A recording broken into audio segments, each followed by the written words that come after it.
Sometimes people don't miss you, not because you weren't valuable, but because your presence was too consistent to be noticed. Unknown. They didn't miss you when you were still hoping, when your heart whispered their name in the middle of silent nights, when you were replaying old conversations, wondering what you could have done differently.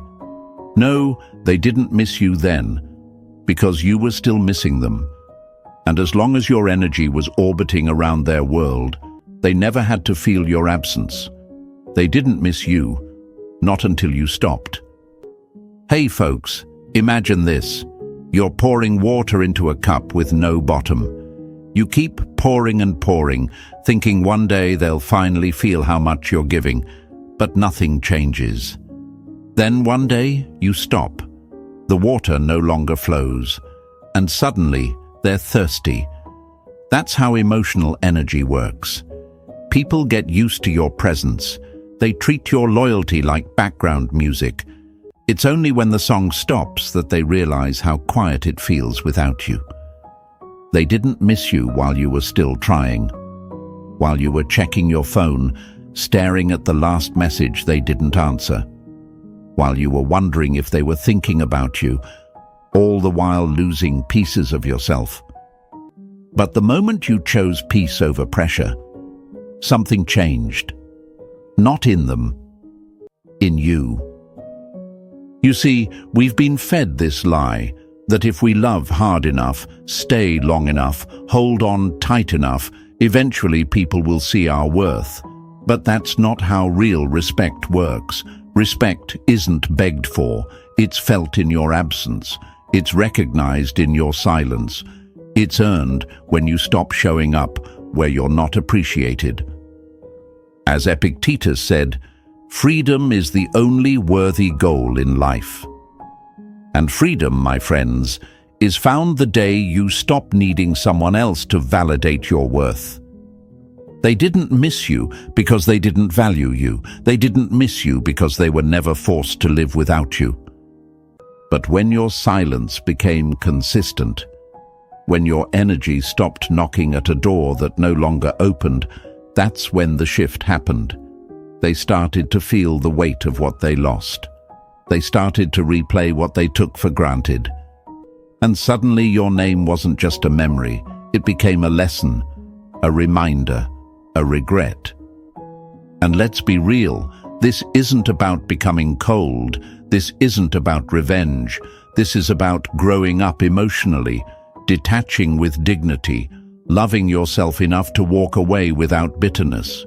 You didn't stop missing them out of spite, you did it out of sanity, because you finally realized the person you were trying so hard to hold on to wasn't holding on to you. And now, they're the ones replaying the silence. They're the ones wondering how you healed without them.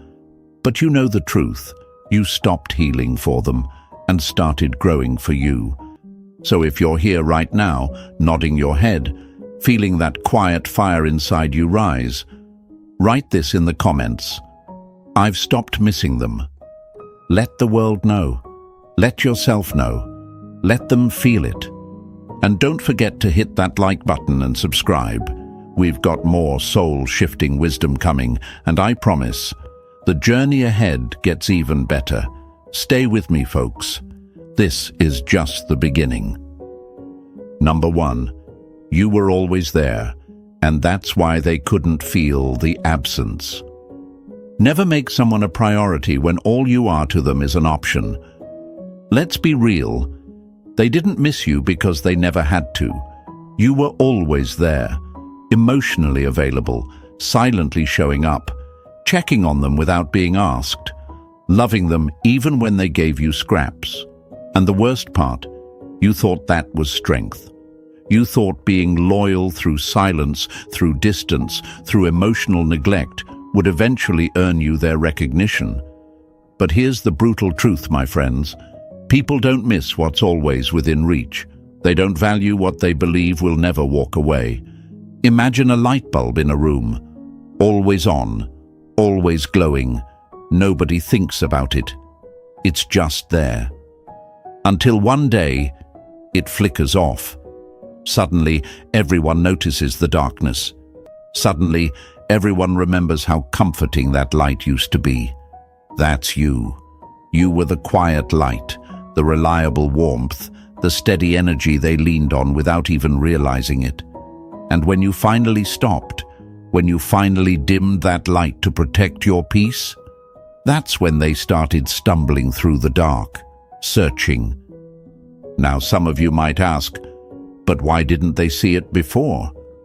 Because comfort is blinding. They got used to you carrying the emotional weight. You normalized the effort. You taught them that your love came without limits, without conditions, without pause. And what we normalize, we begin to ignore. That's not your failure, it's human nature. But it is your responsibility to stop being someone's emotional crutch just because they're too lazy to walk on their own. You may be thinking, but if I stop showing up, won't they think I've stopped caring? That's the fear, right? That your silence will be mistaken for apathy. But here's the truth that Stoicism teaches us. Stillness is not the absence of love, it is the presence of self-respect. Seneca said, "Sometimes even to live is an act of courage," and I'd argue that sometimes even to walk away is an act of self-love. You didn't disappear to hurt them, you stepped back to heal you. And if they confuse that for cruelty, it only proves how little they understood your heart when it was wide open. But don't blame yourself for how long you stayed. Don't shame yourself for being available. That was your honesty, your courage, your capacity to love. And now it's your time to evolve, because the longer you keep pouring into people who never even reach for the cup, the more you drain yourself. And for what? So they can feel secure while you feel small? Let's break the lie that being always available means you're kind. Number. It means you're afraid. Afraid that if you stop showing up, they'll forget you. But I promise you this, they don't remember presence, they remember absence. And now that's the weight they carry. That's the silence they didn't expect.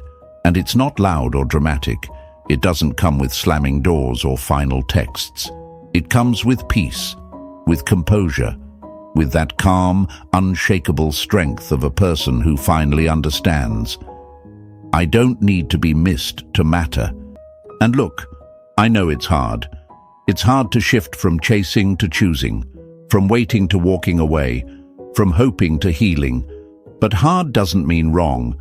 Hard often means real. And when the pain passes, what remains is something far more powerful than being missed, being whole. So if you've been that steady light, that quiet support, that invisible backbone to someone who never truly looked back, this is your turning point. This is where your story bends toward power. Because now, they don't just notice your absence, they feel it. And you're finally free. Take a breath. Feel that. Now write this in the comments and let it echo into your future. I was always there. Now I'm here for me. Say it with your chest. Show them, show yourself, show the world around you. And stay with me, because in the next section, we're going deeper into the moment. They started wondering why the person who used to chase no longer even looks back. You don't want to miss this. Number 2, missing someone who still misses you. That's not love, that's emotional dependency. Attachment is the great fabricator of illusions. Reality can be attained only by someone who is detached. Let's talk about something that quietly traps so many of us, the idea that if someone also misses you, then what you're feeling must be love. But here's the truth, my friends. Just because two people are emotionally aching doesn't mean they belong together.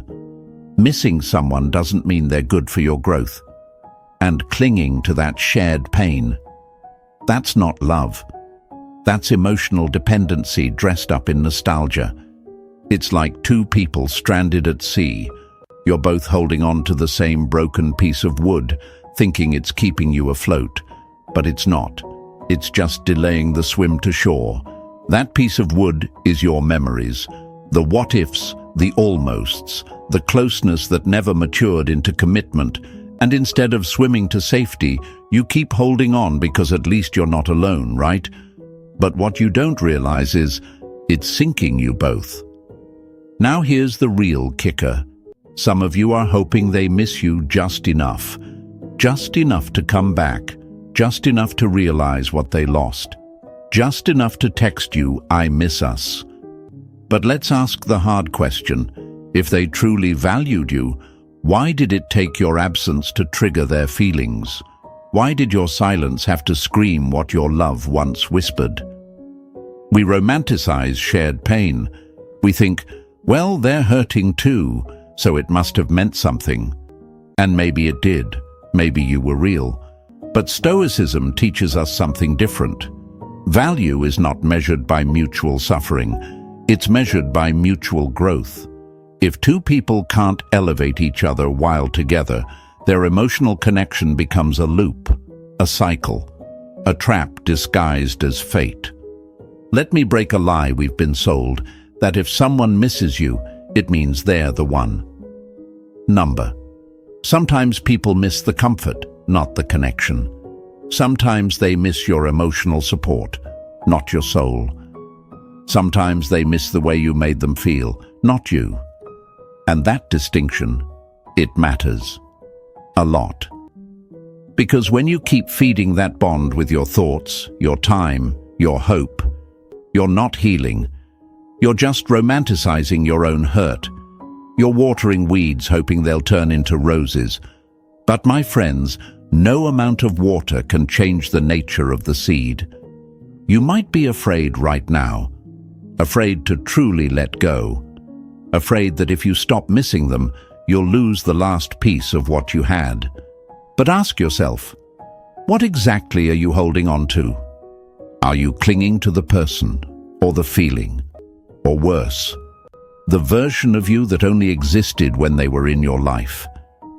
It's hard to admit that what we call love is often just emotional habit. You miss the validation, the dopamine, the routine. But that's not love. That's dependency. And dependency convinces you to stay emotionally available long after the relationship ended.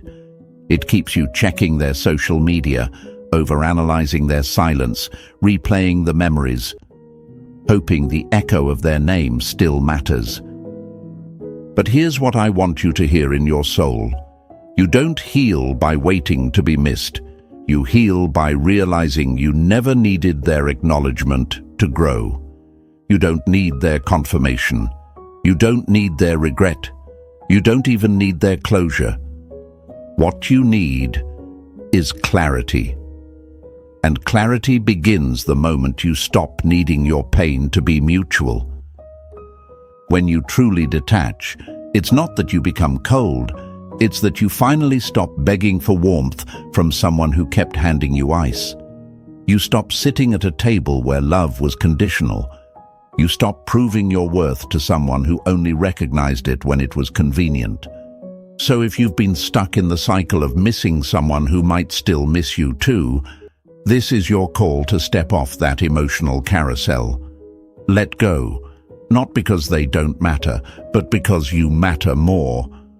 Write this in the comments if this message hit home. Missing me is not enough. Say it and mean it. Show the universe you're done settling for recycled pain dressed up as love. And don't go anywhere, because next we're talking about the exact moment they started wondering where your energy went, when your absence became louder than your words ever were. Trust me, you'll want to hear this one. Stay with me.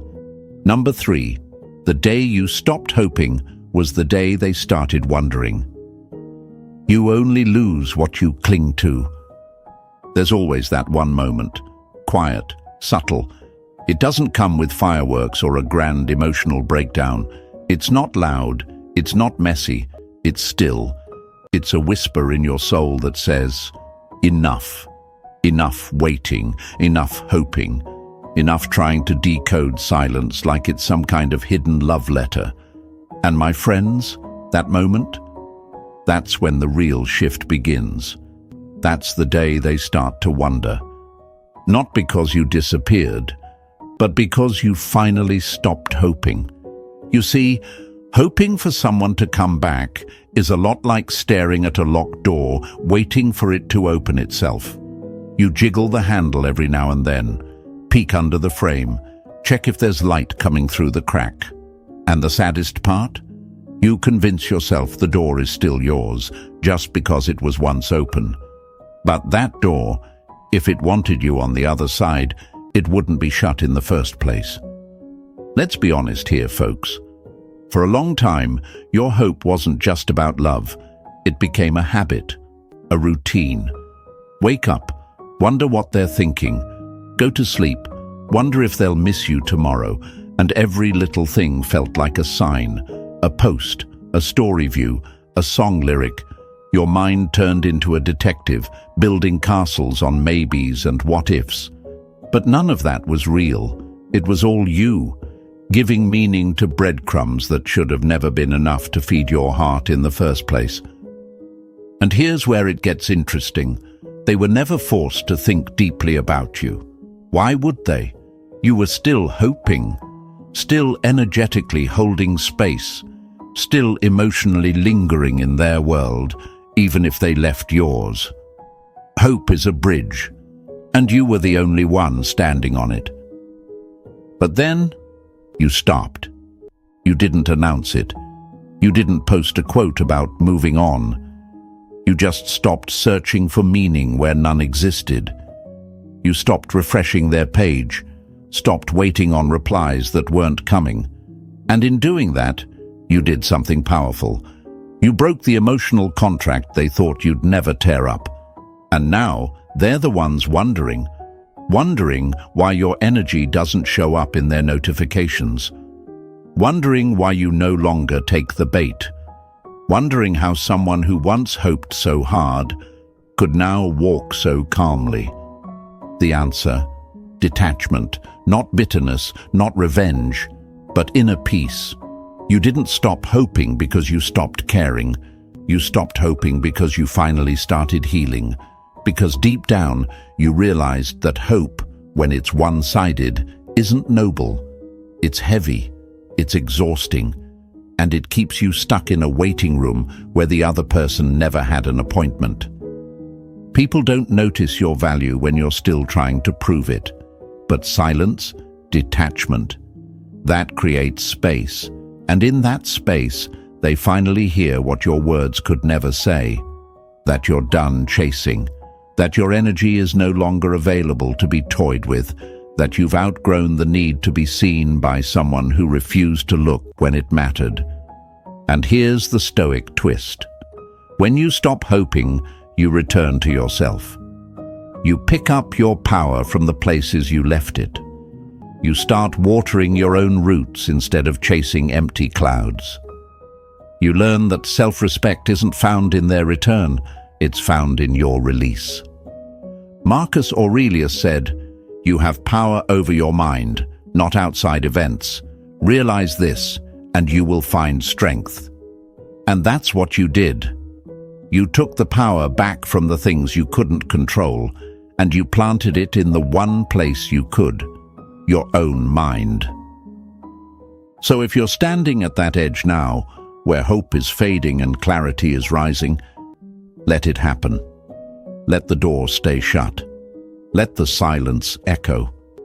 Not because you're numb, but because you're finally alive. And in that stillness, something amazing begins.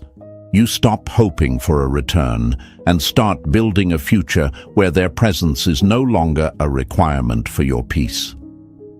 If you feel this in your chest right now, write this in the comments as your declaration. I stopped hoping and I started healing.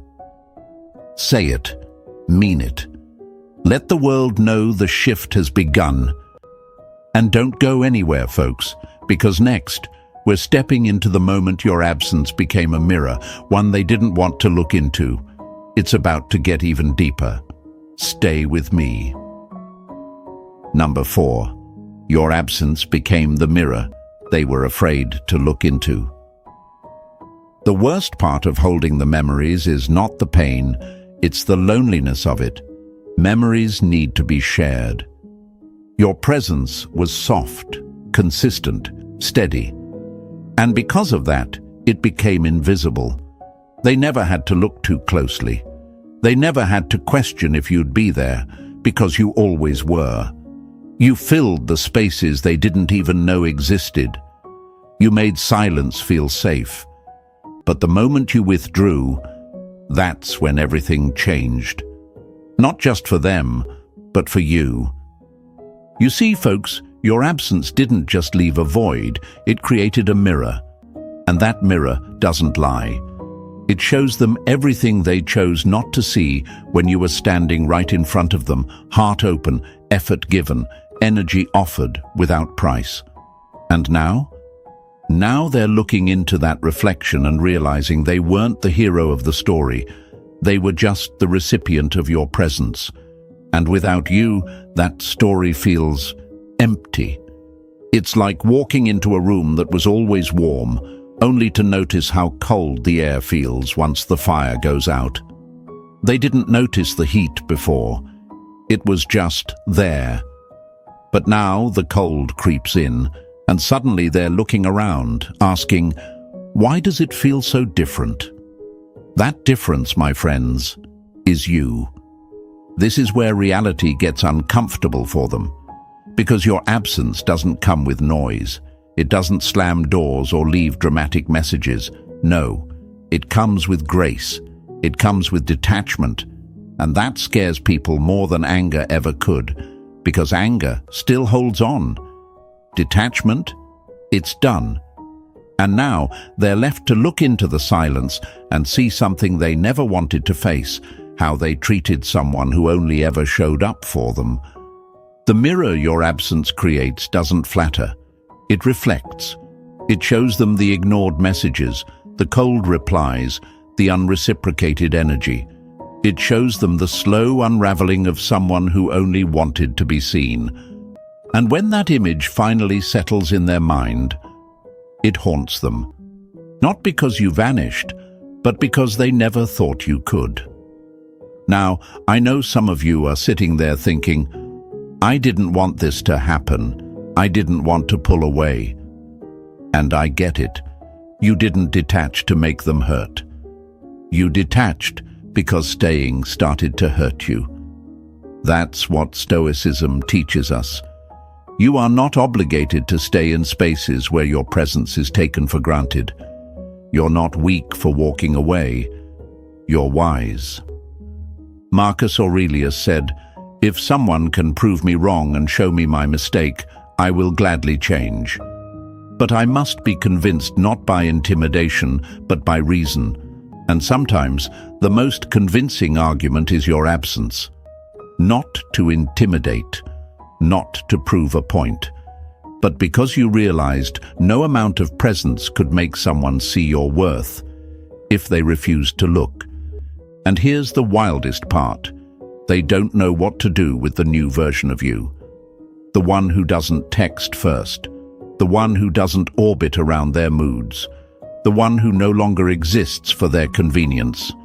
It unsettles them, not because they want you back necessarily, but because the mirror of your absence is forcing them to face who they were when they had you. And for some people, that reflection is ugly. It shows entitlement, it shows immaturity, it shows emotional laziness, and none of those things feel good to admit. So instead of taking responsibility, they'll scroll through old pictures, play the victim in their head, blame the silence instead of owning their actions. But deep down, they know. They know you didn't disappear for no reason. So now, you have a choice, my friends. You can wait for them to fix their reflection, or you can keep walking and let them sit with it. And if you're on that path right now, choosing growth over guilt, take a second and write this in the comments. My absence became the truth. Let them feel it. Let the world know. Let you know. Because in the next section, we're diving even deeper into the part of the journey where you finally learn that emotional availability isn't weakness, but it becomes weakness when you keep giving it to people who never deserve the key. Stay close, folks. You're becoming stronger with every quiet step. Number 5. Emotional availability isn't weakness, but unreciprocated access is. Don't make yourself too available. It's not loyalty, it's emotional slavery. Let's make something very clear, my friends. Being emotionally available isn't a flaw. It's not a weakness. It's a strength, a rare kind.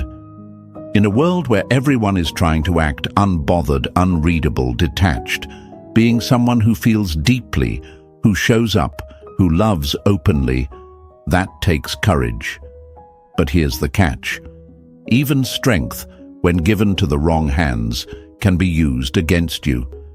Because emotional availability isn't the problem. Unreciprocated access is. Giving someone a front row seat to your heart when they're not even willing to step into the room with respect. That's the real betrayal. Not what they did, but what you kept allowing. Not how they treated you, but how you kept hoping they'd change. Imagine this. You have a beautiful home, warm, safe, filled with comfort, and you keep the door open. Not because you're naive, but because you believe in connection, in goodness. You invite someone in. They come and go as they please. Sometimes they stay, sometimes they disappear. They never lock the door behind them. They never say thank you. They treat your home like a hotel, temporary, convenient, and disposable. And the saddest part? You keep fluffing the pillows, keep lighting the candles, keep preparing the space, just in case they decide to stay. That's what emotional unavailability feels like when it's one-sided. And it slowly starts to eat away at your self-respect. You begin to question if you're asking for too much. You wonder if you're being too sensitive. You tell yourself, well, at least they're still around, like their presence is a gift, not a choice. But folks, let's break this lie right now. Access to your heart should never be free to those who offer nothing in return. The Stoics weren't cold, they weren't heartless. They just mastered the art of placing boundaries where energy leaks. Seneca once wrote, "Associate with people who are likely to improve you. And what improves you isn't someone who triggers your anxiety. It's someone who meets your emotional depth with stability, with presence, with effort." When you're emotionally available to someone who is inconsistent, you become their mirror. They test their own reflection through you. They lean on you when it's convenient, vanish when it's not, and come back when they need a fix. And because you care, because your loyalty runs deep, you allow it. You hope this time will be different. You confuse emotional openness with emotional sacrifice, and that's where the pain starts to multiply. Now let's get uncomfortable. Why do we keep giving access to people who don't earn it? Because we're afraid of the silence that follows disconnection. Because we think availability makes us more lovable.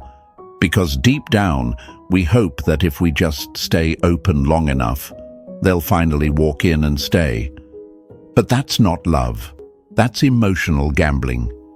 You keep pulling the slot machine handle hoping for a jackpot when all you're doing is losing time, peace, and self-worth. It's time to flip the narrative. Your emotional availability is a gift, not a weakness.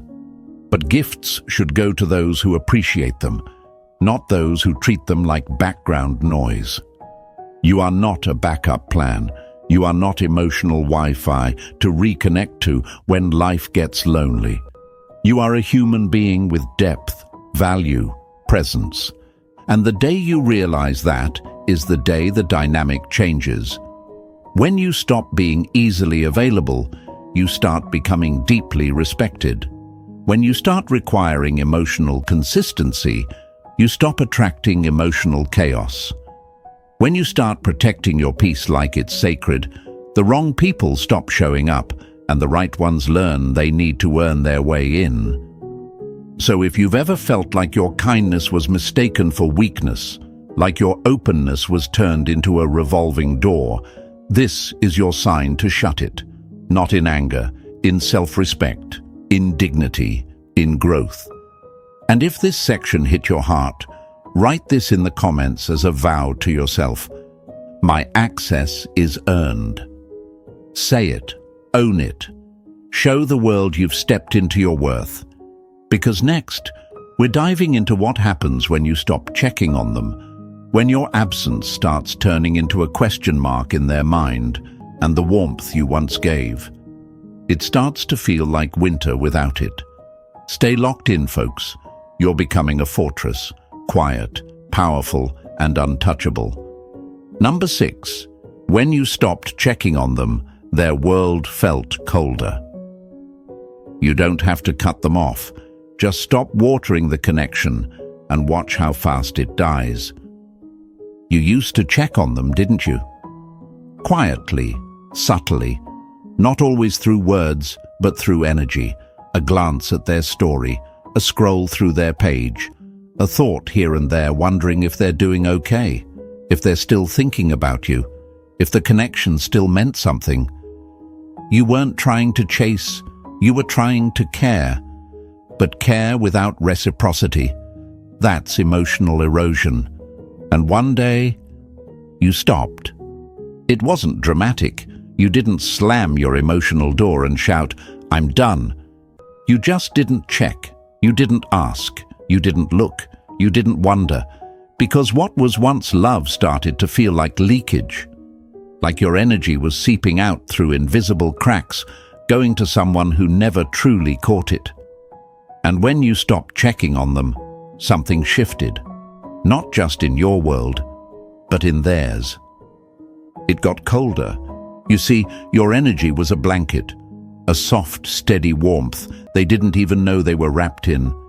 And just like people don't notice the heat until winter hits, they didn't feel your presence until it was gone. You used to soften their day without even trying. Your loyalty, your attention, your subtle emotional presence, it was always there, and they never questioned it. But now the silence hits different. Now they check their phone and see nothing. No familiar name lighting up the screen, no likes, no comments, no energy being silently passed through digital threads. It's empty. And that absence, that quiet withdrawal, it stings. Not because you punished them, but because you finally chose peace over performance. The reason this part hits so hard is because it's the moment they become the observer, the one sitting in silence, the one watching, the one wondering, and they don't know how to process it. Because for so long, they thought you'd always be there, orbiting their emotional gravity. But the moment you stopped spinning around them, they felt the drop in temperature. Now some of you might ask, was it wrong of me to care so much? No, my friends. It was beautiful, rare. It meant your heart still worked in a world that teaches numbness. But what wasn't right was caring alone. Carrying all the weight of the connection while they showed up half-hearted, half-present, half-invested.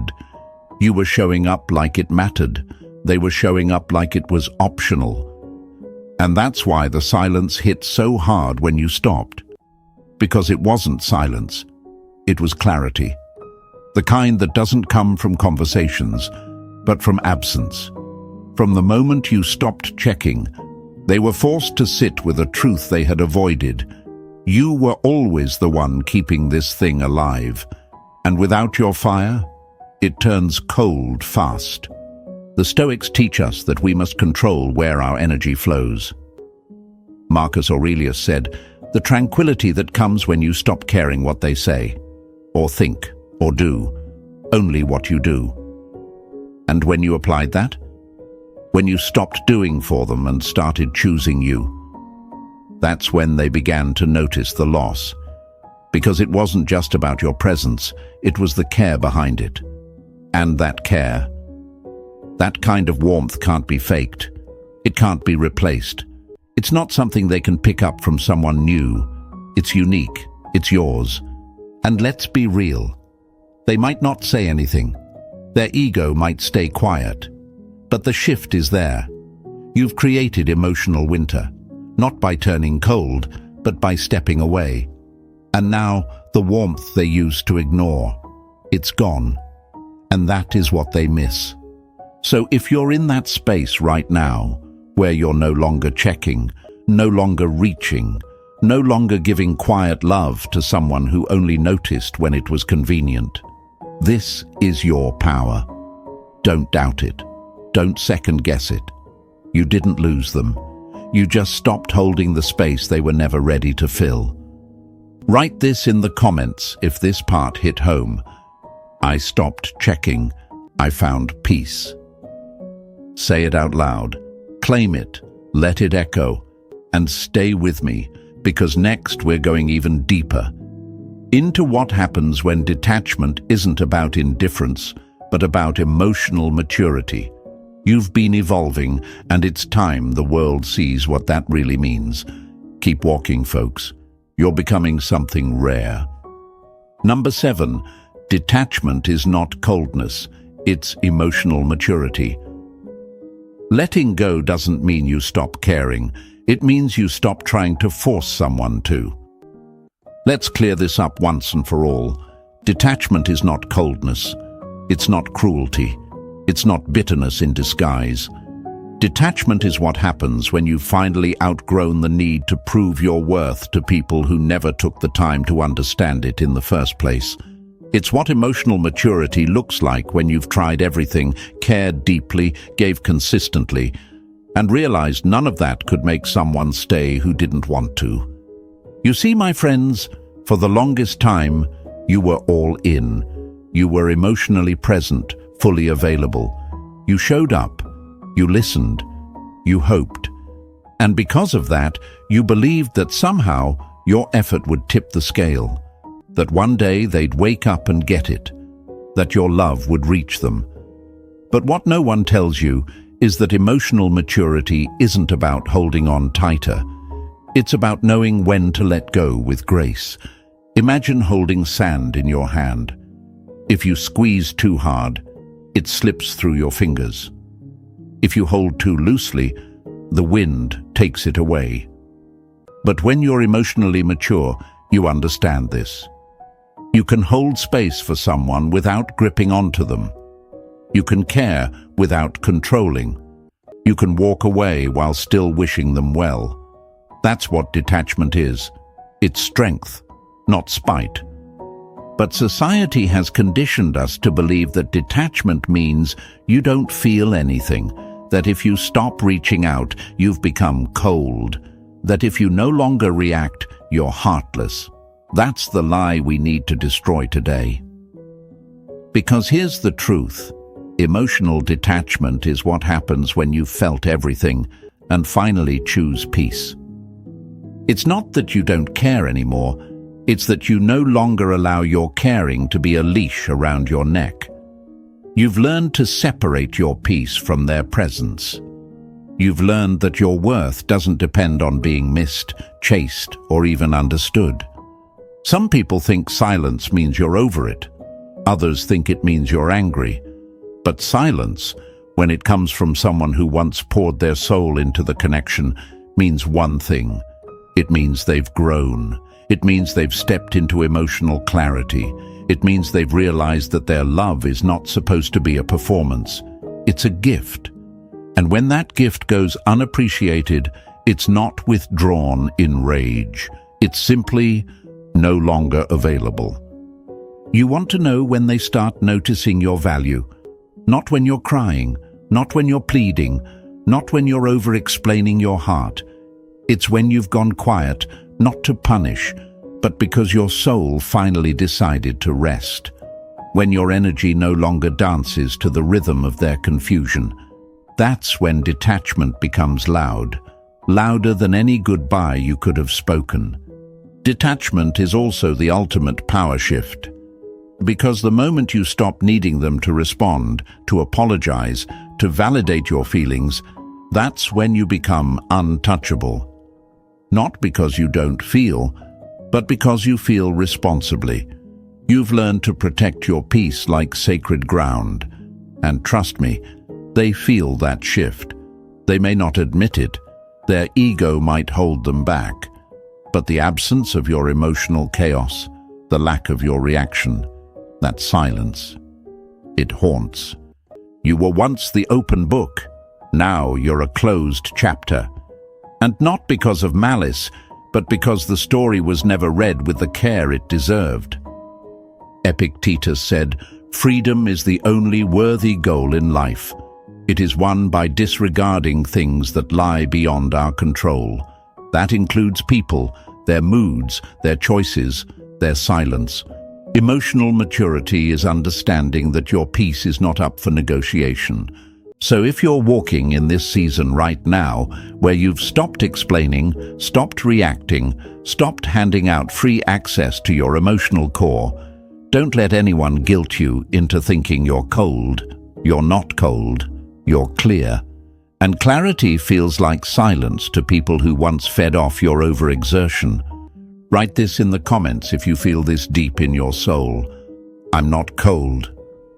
I'm clear. Let them hear it. Let you feel it. Because this version of you, the one grounded in wisdom, not wounded in reaction, that's someone they'll never forget. Stay with me, my friends. Next up, we're stepping into what happens when your evolution becomes louder than any argument. When your growth becomes the echo they can't escape. It's about to get real. Let's keep going. Number 8. You didn't stop loving, you just started loving yourself more. You can't pour from an empty cup. Take care of yourself first. Unknown. Let's set the record straight, my friends. You didn't stop loving them. You didn't wake up one day and flip a switch. Your heart didn't suddenly go numb. What really happened is this. You stopped abandoning yourself just to prove your love for someone else. You didn't stop loving them. You just started loving you more. And that, right there, is the beginning of everything they never saw coming. Because for the longest time, you made them your home. You gave them the keys to places in your soul even you hadn't fully explored. You let them in. You showed up when you weren't okay. You held space for them when they didn't even ask. You made sacrifices, excuses, adjustments, and they got used to it. They thought your love came with no expiration, no boundary, no standard. But here's the truth. Even the strongest love will walk away when it starts costing peace. You didn't stop loving. You just stopped leaking. You stopped draining your energy into a black hole of almosts and maybes. You stopped playing the emotional ATM, spending all your patience, your presence, your affection, without ever getting deposits in return. And that shift? It didn't come from anger. It came from awakening. One day you looked in the mirror and saw someone tired, someone overextended, someone who had given so much to keep someone else emotionally comfortable, that they forgot what comfort even looked like for themselves. That's when everything changed. It's like watering a plant in someone else's garden while yours withers behind you. You thought if their flowers bloomed, maybe they'd turn around and help you grow. But they never did. And so you picked up the watering can and you turned it back toward your own roots. That wasn't selfish, that was sacred. But let's be honest, at first it felt wrong, didn't it? Setting boundaries when you used to be wide open, saying no when your default was yes, choosing solitude over someone who couldn't choose you back. It felt like betrayal, like you were giving up. But with time, you started to see it differently. It wasn't giving up, it was growing up. Because love, real love, doesn't mean losing yourself in someone else's emotional indecision. It doesn't mean shrinking to be more digestible. It doesn't mean making your self-worth dependent on their moods, their texts, their validation. That's not love. That's emotional imprisonment. And when you realize that, you didn't stop loving, you just started loving smarter. Now here's the part they never expected. You didn't leave angry, you left aware. And when someone walks away without bitterness, without begging, without trying to be noticed, that silence hits different. It doesn't echo revenge. It echoes respect. Not just for them, but for yourself.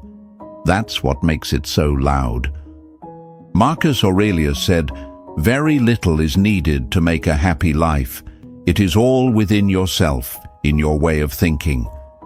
And that's where you found your power, in your own way of thinking, in realizing that the love you gave them wasn't wasted, but it's now being returned to the one who needed it most. You. And here's the truth. You can still love someone and walk away. You can still care and keep your distance. You can still remember the good times and not want them back. That's what real maturity is. It's when you stop needing to rewrite the story and you start writing your next chapter without their name in the title. They thought your silence meant apathy, but what it really meant was, "I've chosen myself this time," and there's nothing louder than that, because when someone who used to love you out loud starts loving themselves in silence, that's when people realize what they lost. Not because you vanished, but because you finally came home to yourself. So if you're walking that path now, choosing your peace, your voice, your worth over someone who couldn't meet you halfway, take a moment and type this in the comments. I love me more. Say it without shame, without apology. Say it as a declaration. Because that love, that's the kind that never leaves you, never ghosts, never disappoints. It's loyal, it's steady, and it's yours. So here's the truth, my friends. What they miss now isn't just your presence. It's the version of you they thought would always be there. But you've changed. You've grown. You've reclaimed your energy, your peace, your self-worth. And that's the kind of shift that echoes long after silence. Let this be your reminder. You didn't lose them. You found you. If this video spoke to your soul, hit that like button, share it with someone who needs this, and subscribe for more powerful truths. And in the comments, drop this affirmation. I choose me every time. Stay strong, stay grounded,